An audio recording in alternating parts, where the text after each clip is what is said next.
पाकिस्तान में baric gold के रेकोडेक का कॉपर एंड गोल्ड मंसूबे के डायरेक्टर ने बरतानवी मीडिया को बताया कि पाकिस्तान में इस मंसूबे के लिए बैनुल-अक़वामी सरमायाकारों से $2 अरब से ज़ायद की सरमायाकारी की जाएगी।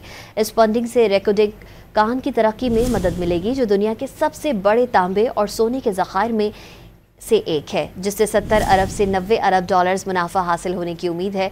मंसूबे के डायरेक्टर टिम क्रेब ने वाज़ेह किया कि इब्तदाई तौर पर लागत का तखमीना $500 से $800 मिलियन है और इस हवाले से IFC और दीगर कर्ज दहिंदगान के साथ फाइनेंसिंग मुज़ाकरात जारी हैं। एशियाई तरक्याती बैंक, एक्सपोर्ट डेवलपमेंट कैनेडा और Japan bank for international cooperation समेत तरक्याती मालियाती इदारों से $500 मिलियन के लिए भी बातचीत जारी है।